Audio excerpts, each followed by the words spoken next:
"Don't shoot!" The scream tore through the forest just as I was about to pull the trigger. A woman in a torn shirt rushed out from between the trees.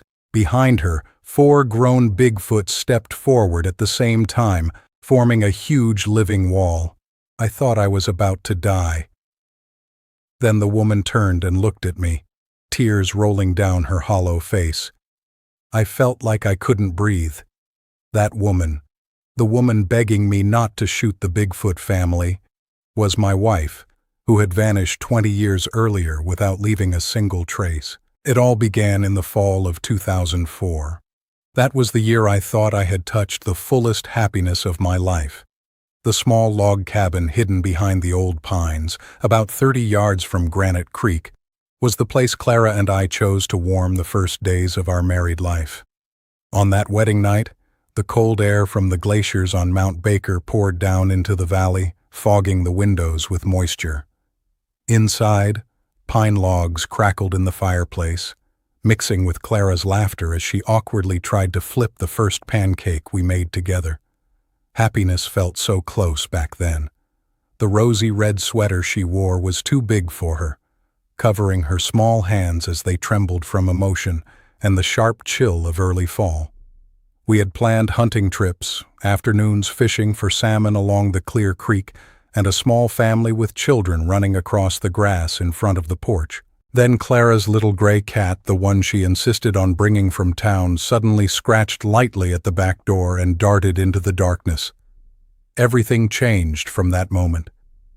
Clara turned to me, her playful smile still on her lips. She said she would only go out to the edge of the woods for a moment to call it back before the frost soaked its little fur.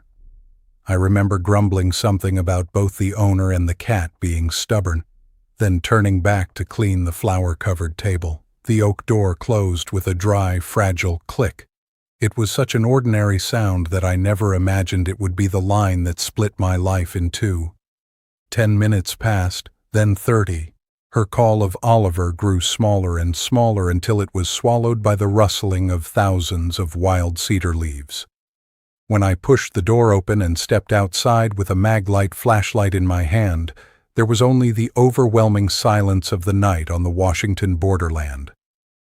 The 32 degrees Fahrenheit cold seeped through my thin shirt and tightened my skin. Clara was gone. No cry for help, no drag marks. It was as if the darkness of the Snoqualmie forest had opened its mouth and swallowed her whole in one blink of fate. The next morning, the King County Sheriff and 15 local volunteers arrived, bringing trained search dogs to comb through the blackberry bushes along Granite Creek. They searched a 3-mile radius around the cabin, while a rescue helicopter circled above the treetops. But the dogs only barked helplessly, then tucked their tails in fear when they came near a moss-covered rock bed. After 3 straight weeks of searching, the official investigation was closed, along with the sympathetic headshakes of the most experienced people in wilderness disappearances in the Northwest. But the unexplained disappearance of a young bride on her wedding night was delicious fuel for whispers and gossip in the small mountain town where everyone knew everyone's face. People started looking at me with suspicious eyes. Stories spread in the local bar that I had murdered my wife, then buried her body deep under the abandoned mine tunnels from the last century. The police took my statement 5 times, searched the cabin 3 times, and checked every piece of wood for invisible bloodstains, but they found nothing except the despair written clearly on my hollow face. I refused to sell the cabin. I refused to return to the comfortable life in Seattle. I chose to stay at the edge of the forest and slowly became a strange man in the eyes of other people. I quit my job at the sawmill and became a tracker for hunters and biology survey teams, using my survival skills as a reason to go deep into the woods every day. Every step I took through the foggy valleys, every night I slept beneath a lonely cedar canopy, was a stubborn, almost insane effort to find a button, a piece of red fabric, or anything that proved Clara had passed through there. That obsession sank into my blood and flesh. I memorized every ancient tree root, every bend of the creek, and I learned to be silent like the forest itself so I could hear the things normal people missed. 20 long years passed. Time was like floodwater, slowly eating away at the flesh of my body, but it could not wear down the resolve of a man who carried a debt to the past. The Mount Baker Snoqualmie forest also changed with the breathing of nature. The young pines from back then had grown dozens of feet tall, covering the old trails with thick layers of rotting leaves. During those 2 quiet decades, I began to notice strange signs that ordinary forestry science could not explain, secret symbols of another world living side by side under the thick canopy. There were cedar branches as thick as a grown man's thigh, snapped and bent at more than 8 feet above the ground, a height even the biggest grizzlies in Washington could not reach on their hind legs. The breaks still showed fresh wood fibers. There were no claw marks, only the result of a terrible twisting force from fingers with pure muscle power. Sometimes, on late moonlit nights when fog flowed through the mountain gaps, I lay in my sleeping bag and heard deep howls echoing from the distant rocky peaks. The sound changed pitch smoothly and carried a strange rhythm of communication. It was nothing like the broken barking of wolves or the dull growl of wild bears. Many young hunters told me it was just wind passing through limestone caves. But a man who had lived 20 years in the forest like me knew the difference between the breath of stone and the call of a thinking creature. I began to realize there was a quiet presence watching me, a giant shape always keeping a safe distance of about 100 yards behind the wild bushes whenever I entered deep forest where no human feet had touched. That presence did not carry murderous intent. It did not have the aggression of a predator. It felt more like an invisible guardian, quietly following each step of the lonely man searching for a lost soul. Then the fateful turning point of 20 years of waiting came on an autumn morning in 2024, when thick fog covered the entire Granite Creek Valley like a gray shroud. The temperature dropped very low, and my breath came out in white clouds in the damp, still air of dawn. I was following an old trail used by black-tailed deer when I stopped in front of an ancient cedar tree so large that 3 people could not wrap their arms around its trunk. Beneath it was a natural stone shelf. On the flat stone surface, someone had scraped away the green moss by hand, and placed neatly in the center was a dried bundle of wildflowers that had turned an old brown color, surrounding a small object with a dull metallic shine.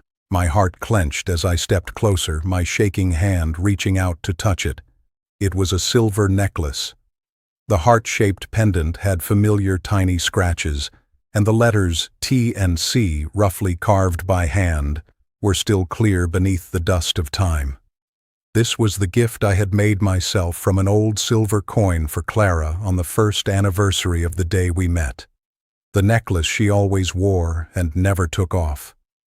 My heart filled with a chaotic mix of fear and a fierce hope so strong it made my chest hurt. The necklace had not been buried in the ground. It was clean, preserved, and placed here like a message left on purpose. I dropped to my knees on the damp earth, my fingers digging into the rotting leaves as I tried to keep my breathing from breaking before the impossible truth in front of me.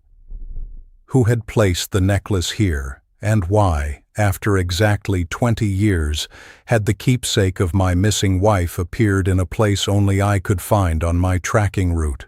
When I lowered my head close to the ground to search for more clues around the old stone shelf, another detail hit my eyes and shook every piece of reason I had left. In the soft mud beside the cedar root, where the morning dew had just loosened the soil, 2 footprints were clearly pressed side by side in a strange way. The first print belonged to a small human foot, about a size 6. The long, slender toes pressed lightly into the mud, and the shape was so familiar I could close my eyes and picture Clara's foot when she walked barefoot on the beach. But right beside it, almost wrapping around that small footprint, was another giant footprint at least 18 inches long. It was about 8 inches wide and sank 5 inches deep into the earth. The toes of this huge print were round, with even spacing between them, showing that the creature that made it must have weighed up to 1,000 pounds and walked proudly on 2 legs. There was no sign of struggle, no torn-up plants like an animal attack. The 2 footprints stood side by side, one large and one small, creating a strange contrast, yet giving off an unbelievably peaceful feeling. My mind spun with hundreds of questions. Compassion and the obsession I had carried for so long burst into a fire that pushed me to follow the path those 2 footprints were pointing toward. I stood up, checked the Remington 700 on my shoulder, tightened my bootlaces, and began walking in the direction the prints led, deeper into the foggy valley. My steps quickened. Thorny blackberry bushes scratched and tore the outer layer of my field jacket, but physical pain meant nothing compared to the urge inside me. The path became steeper and more dangerous, and the footprints did not slow down. They led straight up the cliffs behind Franklin Falls, where water dropped from hundreds of feet above and created a permanent curtain of mist. This was the dead zone, as the old hunters in town called it, an area completely cut off by dangerous geological cracks and untouched vegetation so thick sunlight could not break through. People said this place was sacred land of ancient native tribes, home to creatures that did not belong to the civilized world, and anyone who entered on purpose never found the way out. Looking at the steep, fog-covered rocks in front of me, where the giant footprints disappeared behind a narrow turn hidden by the roaring waterfall, I knew I was facing the biggest decision of my life. I could go back to town, call the county police, and bring an armed rescue team with me in the hope of finding a safe truth. Or I could step through the doorway of forbidden ground by myself and face the impossible. I looked at the silver necklace clenched in my palm, feeling the small warmth left from my skin passing into it. I returned to the log cabin by Granite Creek that afternoon to prepare only what was truly needed for a long trip. My mind was blank, with no room left for normal calculations of risk and gain from a middle-aged man who had tasted too much disappointment.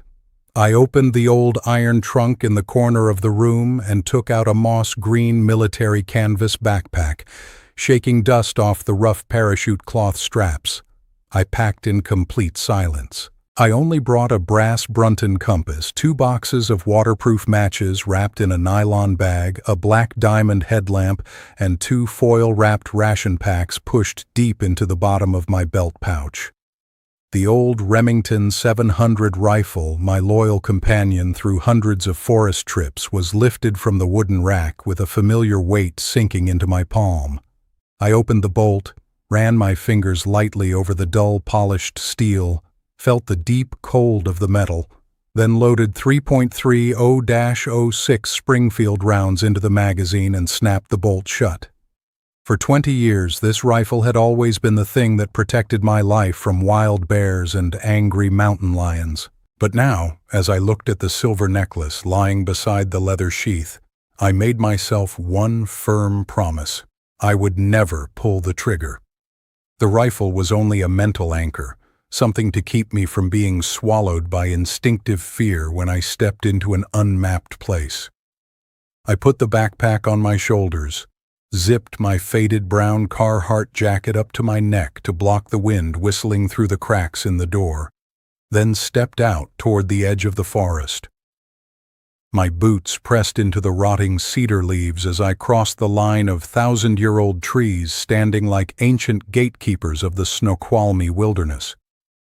The weak autumn sunlight of the northwest was quickly hidden by the dense canopy above, giving way to a damp, gray atmosphere filled with the strong, moldy smell of fallen logs slowly decaying. The deeper I went into the valley, the steeper and more slippery the ground became because water-soaked moss covered every gray rock surface. The feeling of being watched appeared almost immediately after I passed the first mile from the Great Franklin Falls.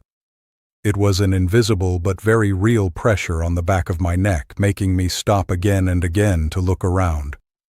There were no people, no animals in sight, but the giant fern leaves as high as my chest would sometimes move strangely, even though no wind was blowing. Just as I stopped beside a broken pine trunk to adjust my backpack straps, a dry sound came from the rocky slope on my right, about 50 yards away.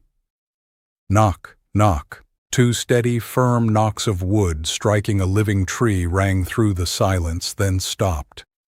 About 3 minutes later, when I had moved a few dozen more steps toward a narrow ravine, the same sound happened again from another spot ahead of me, with the same volume and rhythm. I realized those wood knocks were not random acts of a large woodpecker or falling branches. They were steady and directional, like a sound compass guiding my way. The creature hiding in the darkness was marking a specific path through the stone maze, keeping me away from sinking marshes and dangerous landslide edges from the rainy season. The sound did not feel threatening. It was not rushed, and it was not followed by the warning growls of a hunting beast. It was steady, patient, like wordless guidance for a traveler who had lost his way. I followed the knock-knock sounds, and the panic inside me slowly faded, replaced by a gentle awe for the strange mercy of nature. That silent guidance continued until I reached a damp clearing beneath a large limestone cliff where the strong animal smell in the air grew heavy. I slowed down, rested my hand loosely on the grip of the Remington, and fixed my eyes on a mess in the middle of crushed blackberry bushes. In front of me was a huge rusted steel bear trap, the large-toothed kind local poachers secretly used to catch grizzlies for their gall. The trap, with its powerful double-leaf springs, should have clamped onto an animal's leg until death. But now, the entire 3/4-inch steel frame had been snapped, bent, and twisted into a useless piece of scrap. The hardened steel teeth had been bent backward. The large iron anchor chain attached to the tree had been torn loose, its links warped as if they had gone through hydraulic torture. On the sharp edges of the jaws, dark blood from several days earlier had dried in thick patches, giving off a foul smell mixed with the wild, burned fur scent of Bigfoot. I knelt on the ground and touched the twisted mark on the steel bar. A mix of amazement and sorrow rose inside me as I imagined the pure muscle power of that giant creature. It had used its bare hands to break a cruel human weapon and free itself, or one of its kind, enduring flesh-tearing pain without letting a single cry reach the ears of the civilized world. This detail showed me that the creature did not only have the strength of a monster, it also had a fierce will to survive and an advanced intelligence that allowed it to recognize and destroy dangers created by humans. Just as I stood up to continue the journey, the sky over the Snoqualmie Valley suddenly turned the color of lead. Heavy clouds dropped low over the old pines. A hard rain poured down within minutes. The freezing raindrops felt like needles stabbing straight into my face. Visibility dropped to less than 10 feet.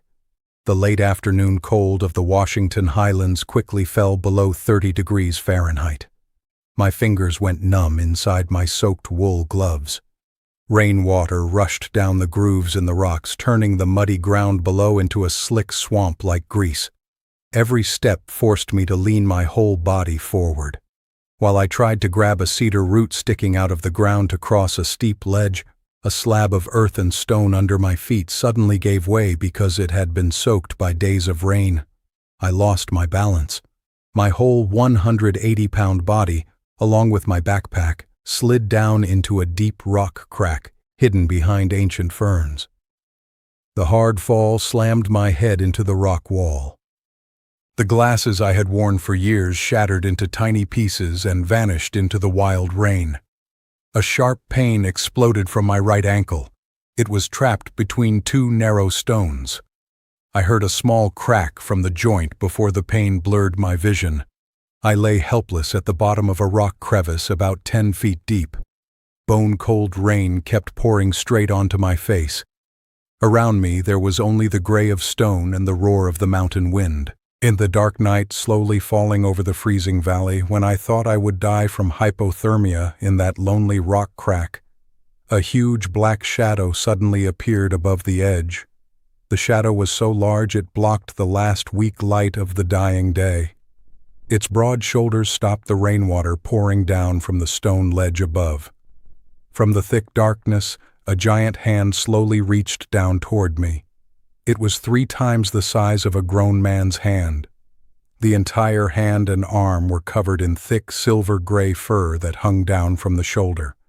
The fur was soaked with rain, but it gave off hot warmth like the breath of a pinewood stove. The creature did not rush or make any violent movement. It gently slipped its large, thick fingers around my right wrist. It avoided my badly swollen ankle. Heat from its palm passed through my frozen skin and flesh, bringing a strange feeling of safety in that desperate moment between life and death. With one steady pull, not jerky at all, the giant creature lifted my 180-pound body and the canvas backpack out of the 10-foot-deep crack, as lightly as someone lifting a dry stick from a pile of rotting leaves. It set me down with my back against a fairly dry stone shelf under the thick cedar canopy. Then it immediately stepped back 5 paces into the darkness of the rain. It kept a respectful distance so I would not panic at its overwhelming size. In the dim light from my surviving headlamp, I only caught a glimpse of the creature's large amber eyes reflecting the glow. They were deep eyes, carrying an ancient sadness and a quiet gentleness before it turned and walked away. The huge black shadow of the Sasquatch disappeared into the heavy rain as quickly as it had appeared, leaving no sound except the wind whistling through the rocks. I sat alone beneath the trees, breathing hard, my hand still feeling the warmth from that life-saving grip of the legendary creature. When I looked down to check my ankle, now swollen like a tennis ball, the headlamp lit up the stone shelf right beside where I was leaning. There, placed neatly on a broad fern leaf, was a cluster of dark red wild berries still attached to fresh stems. Beside it was an old red wool scarf, frayed and torn at every corner. My insides twisted when I recognized it. It was the scarf I had bought Clara at a winter fair in Darrington in 2002. The scarf she always wrapped around her neck during the freezing days in the Snoqualmie Valley. The wool scarf had decayed with time. It carried the smell of old pine and the warmth of wild life. It had been placed here like the final confirmation of every doubt I had carried for so long. Clara was truly still alive. She was very close. And the giant creatures of this forest were not cruel kidnappers. They were the ones who had kept the flame of her life from going out in the wild wilderness for 20 years. The sharp pain from my right ankle spread quickly up to my hip. I had to grit my teeth to stop myself from groaning in the wet night. I used my left hand to gently massage around the swollen joint and tried to find balance on the slippery rock so I could stand. But without my glasses, everything around me was only blurred shapes fading in the rain. Among the thunderous roar of Franklin Falls echoing against the limestone cliffs, the nose of a hunter who had spent 20 years in the old forest suddenly caught a strange signal. Mixed with the heavy smell of the giant creature that had just left and the smell of overturned wet earth, there was a very thin, soft scent of burning dry pine smoke. It was not the harsh burning smell of a natural forest fire caused by lightning. It was the smoke from a fire that had been started and maintained on purpose by a thinking hand. I grabbed the fern roots sticking out from cracks in the rock with both hands and dragged my injured leg inch by inch across the muddy ground. I kept crawling up the slope in the direction where the wind was bringing that fine smoke. After passing through a narrow turn about 30 yards deep, hidden behind the misty curtain of falling water, I faced a solid wall of vines. Wild rattan vines and thick mossy leaves were woven together like a natural net sealing the cliff. But when I gently pushed aside a cluster of broad leaves, the entrance to a deep cave appeared right in front of me. The warm smell of pine smoke now spread more clearly, driving away some of the bitter 30 degrees Fahrenheit cold of the wild forest outside. I shifted my weight onto my left leg and bent low to slip through the narrow opening between the vines into the ancient cave. The space inside opened up in a surprising way. The ceiling was more than 10 feet high, with gray stalactites hanging down, surrounding a flat area that was fairly dry and protected from the wind. As my eyes adjusted to the red and yellow flicker coming from the small warming fire made of dry pine wood in the center of the cave, my whole body froze at an impossible sight. Clara was sitting there, right on a thick mat woven from cedar bark and animal fur. Her long, wild hair, stuck with green moss, fell over her thin shoulders. Beside her, less than 2 feet away, was the giant leader creature, with silver-gray fur hanging over its shoulders like an ancient stone wall, quietly crouching on its hind legs. Its huge body was nearly 8 feet tall if standing straight, but now it had folded itself down carefully and gently placed a dried gourd full of wild berry juice into Clara's small hands. There were no chains, no signs of imprisonment, torture, or the fear of escape often found in human kidnapping stories. Between the woman who had been missing for 20 years and the legendary creature of Snoqualmie, there was the atmosphere of a primitive family, a quiet bond, a peace so deep it made me feel like a rough stranger who had broken into a sacred place. I stood frozen at the cave entrance. The Remington 700 was still hanging behind my back. My hands hung at my sides, shaking hard from a shock far beyond anything I had imagined during 20 lonely years. My presence instantly broke the silence of the stone room. The giant silver-gray leader slowly turned its head toward the cave entrance. Its amber eyes shone in the firelight. Its powerful chest, almost 4 feet wide, rose and fell before it gave a low growl from deep in its throat like distant thunder. The sound did not carry rage or a threat to attack. It felt more like an authoritative sigh, meant to set a safe boundary for this meeting. Keeping its eyes locked on mine without blinking, the giant creature slowly stood up. Then it lifted its 5-inch wide foot and stepped back exactly 3 paces toward the deepest, dark corner of the cave. It willingly gave the whole bright space around the fire, and Clara to me. It was an intelligent, compassionate gesture without words, showing that it understood the special bond between me and the woman sitting there. It stood there, half hidden in the shadow of the rock hollow, its long arms hanging past its knees. But its whole body still gave off absolute protection over this room. When the giant stepped back, Clara raised her head and looked straight at me. The flickering fire lit up her thin face, which carried wild lines but endless peace. I dropped to my knees beside the fire. The distance between me and her was now only inches. I desperately wanted to hear the gentle voice of my wife from that wedding night long ago. "Clara, it's me. It's Thomas." My voice caught in my throat and broke into hoarse sounds inside the cold cave. But Clara did not answer. She did not speak a single word from the human world. Her lips moved slightly, but only made soft keh, keh sounds, warm and low, like forest birds calling to each other.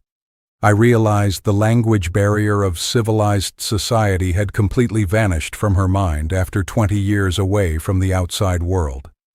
Instead, Clara shyly lifted her thin hand, covered with hard calluses from peeling bark and picking berries, and gently touched my hollow cheek. Her fingers moved slowly, brushing over the wrinkles at the corners of my eyes and the gray-speckled beard of a 46-year-old man who had spent half his life searching for her. Clara's distant, deep eyes looked at me with memory. The small flame inside them told me she still remembered I existed. She remembered a Thomas from the past. But the way she pulled her hand back and looked toward the warming fire showed me that her mind now belonged to another rhythm, the ancient rhythm of the wild forest where there were no clocks and none of the everyday worries down in town. A bitter ache rose inside me. I looked more closely at Clara's face and head under the clear firelight from the burning pine logs. Above her left temple, hidden behind the long strands of wild moss-stuck hair, was a large scar. It was uneven, about 4 inches long, running down close to her ear. It was the scar of a terrible injury that had healed long ago. Looking at that scar, together with the simple drawings carved into the cave walls around us, a small person falling from a high cliff beside the waterfall, and a large hand catching and lifting her, I began to understand the whole cruel and impossible truth of the wedding night 20 years earlier. That night, when Clara chased the little cat into the frosty woods, she had slipped and fallen from the steep ledge of Granite Creek into a deep ravine. The hard impact against the rock had erased all her memories of her name, of me, and of human life. The giant silver-gray creature standing in the dark corner had found her motionless, bleeding body beside the freezing 32 degrees Fahrenheit stream, while wild wolves circled nearby. It had carried her back to this cave. It had used its large, warm hands to keep her chest from stopping. It had chewed forest medicine leaves and packed them onto the open wound on her head. During the long days when Clara lay in a coma between life and death, that creature patiently fed her drops of wild berry juice and soft pieces of meat. It kept her alive with the gentlest protective instinct of a compassionate species. She had not been kidnapped as a hostage. She had been saved, adopted, and protected by creatures the human world called monsters, while that same civilized world suspected me of being a murderer. I sat silently beside the fire. Hot tears ran down my cheeks and fell onto the rotting leaves under my feet as this truth sank deep into my mind. A strange, warm silence filled the ancient cave. The crackling pine wood sounded like the slow heartbeat of the old forest witnessing this bittersweet reunion. I no longer felt fear toward the giant silver-gray creature standing still in the dark corner. I no longer felt the desire to pull out the Remington and take back what I had lost. I understood that my Clara had died in some way on that night in 2006, and the woman sitting in front of me now was a new Clara, a child of the Snoqualmie Forest, raised by a deep family bond beyond every normal law of biology. When I reached out to touch the old red scarf beside the stone shelf, searching for a little warmth from the past, a soft rustling suddenly came from the opposite dark corner, where dry ferns had been arranged into a small nest. A smaller creature, about 4 feet tall, slowly stepped out of the dim hollow. Its large amber eyes, exactly like the leader's, looked straight at me with curiosity. It moved on all 4 limbs with smooth, quick agility across the slippery cave floor. But its small hands had 5 skilled fingers, with long, slim nails very much like human hands. The small creature wore a rosy red sweater, the very sweater Clara had worn on that fateful wedding night. It was now decayed and torn in many places, used like a little blanket wrapped around its shoulders covered in pale gray fuzz. It stopped beside Clara and tilted its head, studying the strange man kneeling and crying by the fire. Its eyes held a familiar spark, a strange and awe-filled mix between the blood of wild humans and the legendary creature of the old forest. The fire made from dry pine logs popped and burned inside the limestone cave, throwing deep orange light across the moss-stained stone walls. From the deep darkness behind the nest woven from rotting ferns, the hybrid child slowly stepped into the light. Its small but steady feet brushed softly against the cold stone floor. Its body was about the size of a human child, around 6 or 7 years old. But its structure carried a strange adaptation to the harsh wilderness of Snoqualmie. Its hair reached its hips, black, thick, and smooth like river otter fur, falling forward and covering part of its small, long face with wide amber eyes that shone bright in the firelight. When it stepped fully into the light, I saw clearly that its feet had no shoes, but the skin on the soles was thick and rough like a wild bear's hide, ending in short, hard, dark claws that helped it grip the slippery stone surface without falling. Even though the temperature outside had dropped below 30 degrees Fahrenheit and freezing gusts of wet wind kept blowing through the cave entrance, the child's skin, a copper-brown skin covered with a fine layer of pale gray fuzz, showed no sign of trembling. It wore Clara's old rosy red sweater. The wool threads were rotten and frayed, and the torn bottom had been tied around its waist with a tightly braided cedar bark cord. The child stopped about 6 feet from me and leaned lightly against a large limestone slab, its small head tilted to one side with curiosity as it watched the strange man kneeling on the ground with a Remington rifle on his back. Its presence did not bring the fear of a wild monster. Instead, a quiet sorrow rose in my chest as I recognized the delicate lines of its nose and forehead, clearly carrying the image of the wife I had searched for over 20 years. I sat quietly on the stone shelf, spending a long day deep inside the cave with 3 beings the outside world considered nothing more than a myth. Time passed through the deep breathing of the alpha male and the steady rain outside the rock passage, turning this place into an island completely separate from the noise of faraway Darrington. By noon, hunger started twisting my stomach, and my injured leg throbbed every time I moved. I carefully removed the moss-green canvas backpack from my shoulder, trying not to make any sudden sound that could alarm them. I unzipped the cover, reached into the bottom of my belt pouch, and pulled out a flat, foil-wrapped ration pack, the kind of compressed, high-nutrition food forest workers carried on long trips.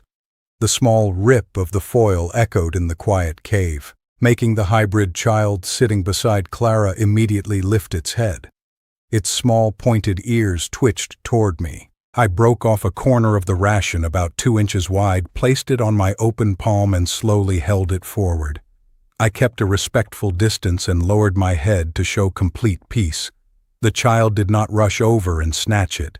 It carefully crawled closer on all 4 limbs, inch by inch. Its small nose moved as it smelled the butter and dried barley from the hard biscuit. After a few hesitant seconds of caution, it shyly reached out its little hand to take the food from mine. And the moment its fingers touched my skin, my heart tightened. Those hands, with long, slender fingers and small oval nails, looked exactly like Clara's hands when she was 20, when she knitted my red scarf on the porch of the cabin. The child put the ration into its mouth, chewed happily, then sat down right beside my knee. Its first caution disappeared, replaced by a silent acceptance between 2 beings from different worlds. During the next hours of late afternoon, I witnessed a quiet but deep view into what could only be called the survival culture and primitive affection of the Sasquatch. No science book had ever spoken of such a thing. When the gray light outside began to fade, the giant silver-gray male returned to the cave after a short hunt along the underground streams below the valley. In his hand, he carried a large wild salmon weighing about 10 pounds, its silver scales still streaked with fresh blood. He did not eat first. Instead, he carefully lowered his huge body, nearly 800 pounds, beside the cedar bark mat where Clara sat. With his giant, thick, yet amazingly skillful fingers, he separated the softest, boneless belly meat from the salmon. Then he gently placed it on a broad fern leaf in front of his woman, patiently giving her the best part. Clara took the fish in her hand, nodded slightly, and made gentle keh sounds in return, a wordless language they had used to communicate for 2 decades, hidden in the fog.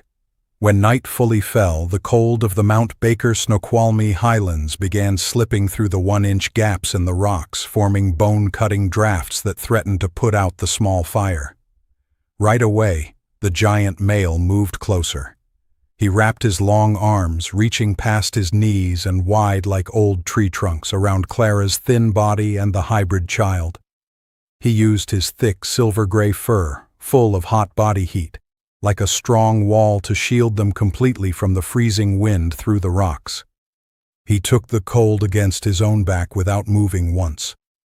Watching him lower his head and gently press his broad, wrinkled forehead against Clara's moss-stuck hair with deep respect, I realized love and protection here did not need civilized vows. They were defined by the most basic survival acts of the old forest. Sitting in the corner of the cave, watching the wife who had once shared my bed now sleeping peacefully in the protective arms of a legendary creature, a painful but clear truth began to settle in my mind. I suddenly understood that the human world outside had no place left for Clara anymore. Everything had changed too much after 20 years of her absence from civilized society. If I selfishly used my gun to force her, or tried to bring her back to Darrington, what would truly wait for this woman who no longer knew how to speak human words under the electric lights of the city? She would instantly become a medical experiment for research institutes, a strange case for scientists to dissect and analyze her brain, to ask how she had survived and given birth with a cryptid creature. Hungry reporters would surround my cabin. Camera flashes would keep striking eyes that had grown used to the quiet darkness of the old forest. Her life would become a cheap circus act for the public to gossip about. Clara would be locked behind 4 cold, whitewashed walls of a mental hospital or an isolation center, where they would inject her with sedatives to force her to remember the past, to force her back into being a civilized human by their rules. She who was used to freely walking on beds of rotting pine needles, drinking wild berry juice and being wrapped in the warmth of the old forest, would surely wither and slowly die in the prison of the modern world within only a few short months. Keeping her in human society would not be saving her. It would be cruelty in the name of love, a destruction of the wild soul that had been reborn inside her. While those tearing thoughts rolled through my head and tightened my chest, a huge black shadow suddenly moved from near the fire toward where I was sitting. The silver-gray alpha male stepped carefully, 1 step at a time. The sound of his thick soles sliding on the limestone was low and dull. He stopped about 3 feet from me, the closest distance since I had entered this cave. There was no sign of threat. His large fur-covered head lowered slightly. His deep amber eyes looked straight into mine with a strange dignity and understanding. The giant creature slowly raised his huge right hand and gently pressed his rough, warm palm against the center of his powerful chest, right over the heart beating strongly inside. Then, with a steady and proud motion, he turned his wrist and pointed his long, thick finger toward the mat where Clara and the hybrid child lay asleep beneath the deep stone ceiling. It was a clear, wordless gesture, a silent request filled with the high pride of an uncrowned king of the wilderness. Let her stay where she belongs, where she has safety and a real family. His eyes did not beg for human pity. They offered the highest promise of a creature that had spent 20 years protecting my wife from death and loneliness in the old forest. Looking into those eyes filled with ancient sadness, I saw a compassion that crossed species, a strange spiritual connection between 2 men. We belonged to 2 different worlds, but we shared one purpose in life: to keep the woman we loved safe. I nodded slightly. It was a small nod, but it carried the most painful surrender of my entire life. My hand left the grip of the Remington and dropped to the ground like an acceptance of defeat before the bittersweet fate of creation. Just as my nod closed the silent agreement between 2 worlds, a strange, sharp sound suddenly tore through the still air of the granite valley outside. From the far side of the steep mountainside about a mile from the cave, the steady whine of a rescue helicopter's rotors echoed toward us. The heavy thump, thump, thump, thump of the engine bounced clearly off the limestone cliffs in the wet late-night air. Mixed with the roar of the aircraft were rifle shots from hunters or a local rescue team firing into the sky as search signals, sharp bang-bang sounds that sent forest birds flying in panic from the old pines. Bright beams from the helicopter's searchlight sometimes swept through the thin openings of the vine curtain outside the cave, leaving white streaks across the limestone ceiling like blades from the civilized world cutting into a sacred place. The giant silver-gray male instantly stood up. The fur on the back of his neck rose in alertness. He quickly stepped forward to block the view of the hybrid child who had woken in confusion. His amber eyes flashed with a cold light at the human intrusion. The civilized world, with all its noise, laws, and prejudiced hunts, was coming too close to this Snoqualmie Valley, forcing me to make the final decision before tomorrow's dawn touched the forest edge.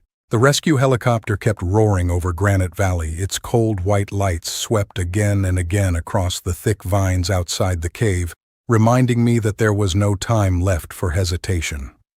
I stood up on aching legs. My swollen right ankle pulsed with pain. But my mind had never been clearer or more certain after 20 years of living in the darkness of suspicion.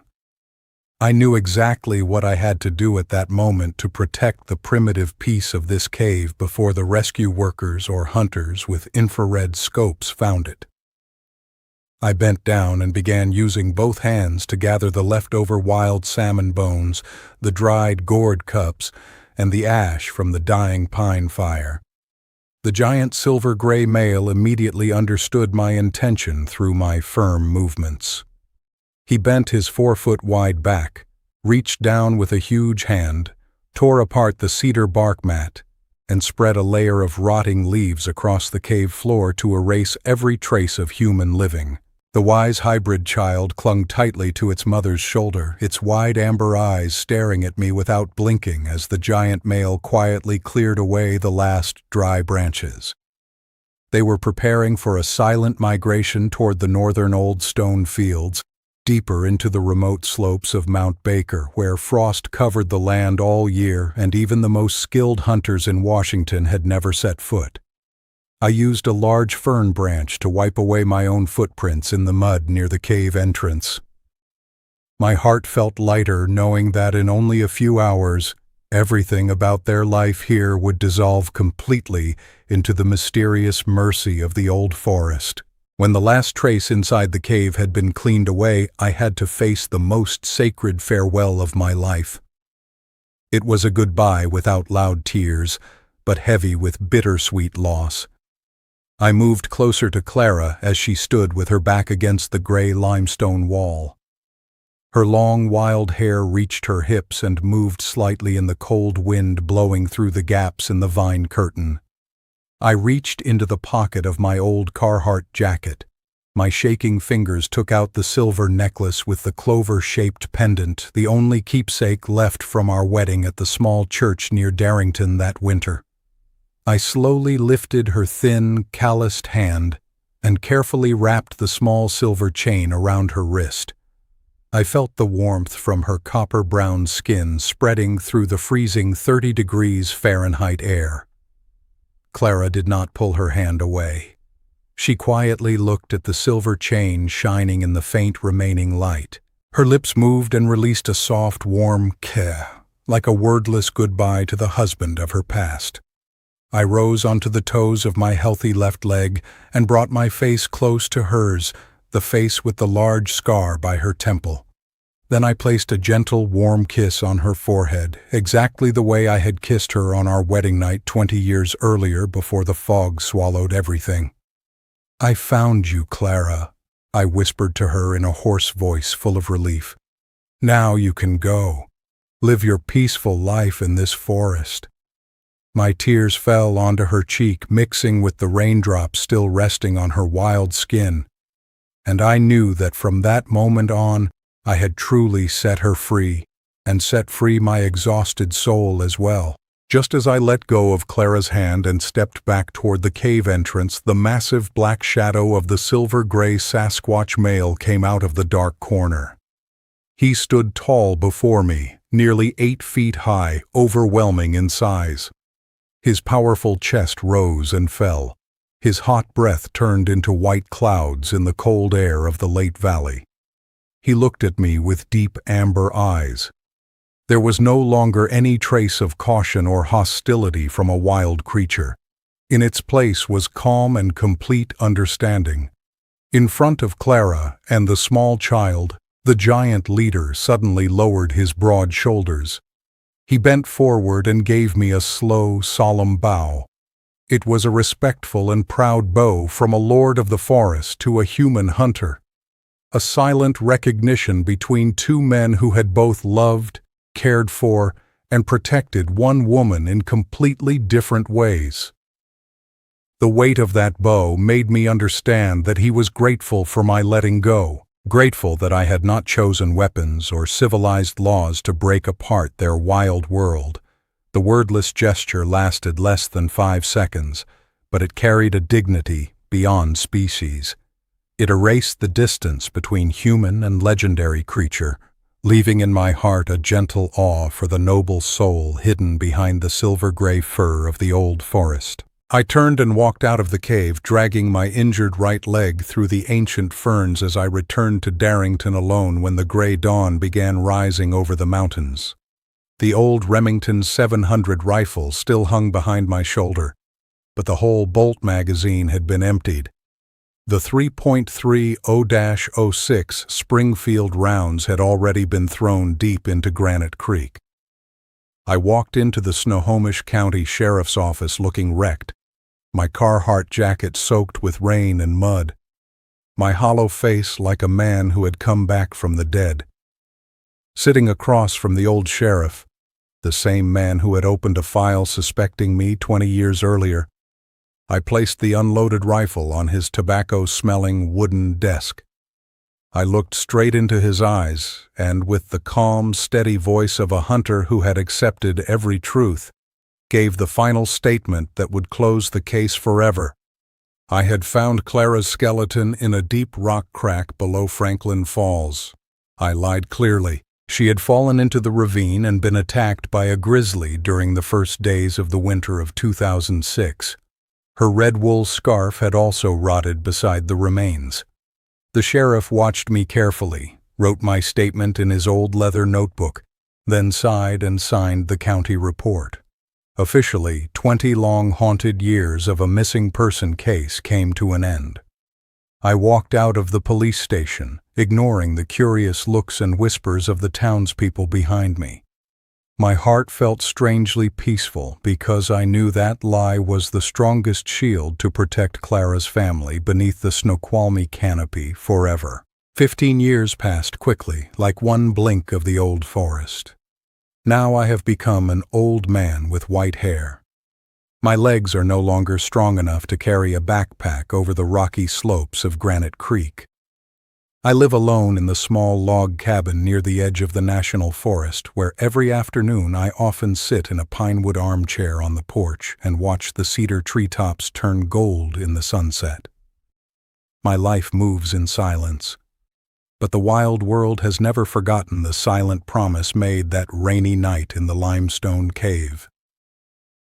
On the rough oak windowsill of my cabin, sometimes in the early morning before the frost has melted, I find 3 old pine cones still attached to their fragrant resin stems.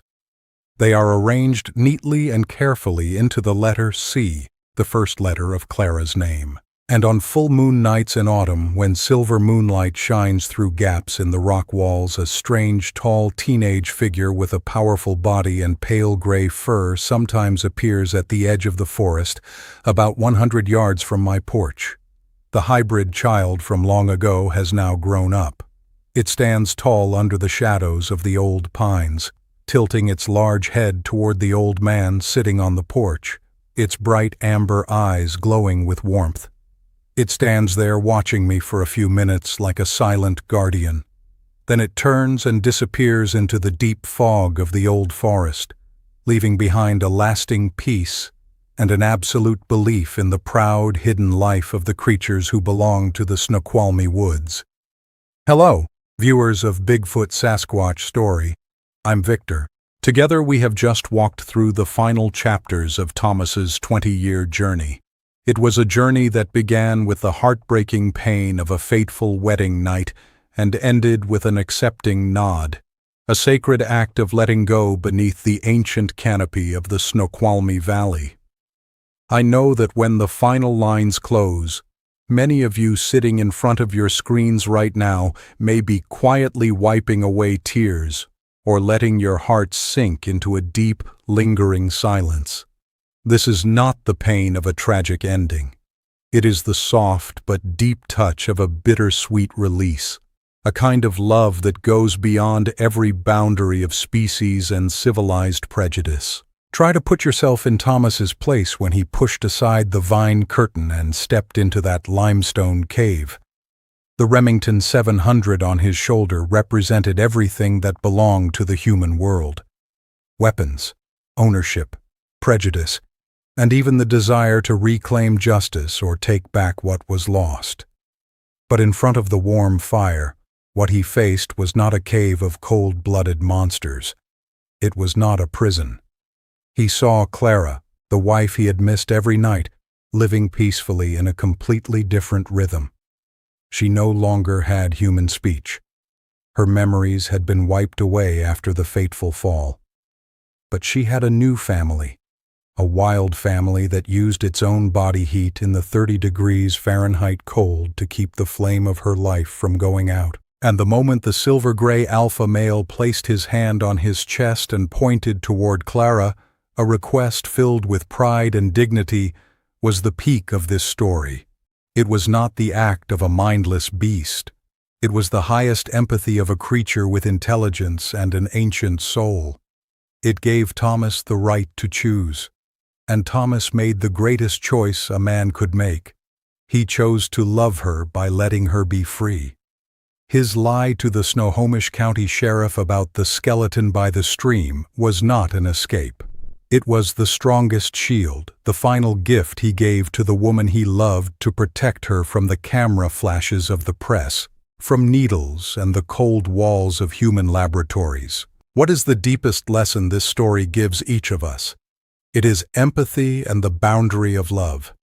Sometimes, loving someone does not mean possessing them or holding them tightly beside us by our own standards.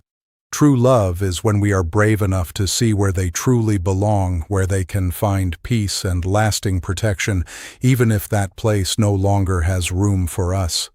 The Snoqualmie wilderness may look frightening to hunters hungry for glory, but for Clara, it was rebirth.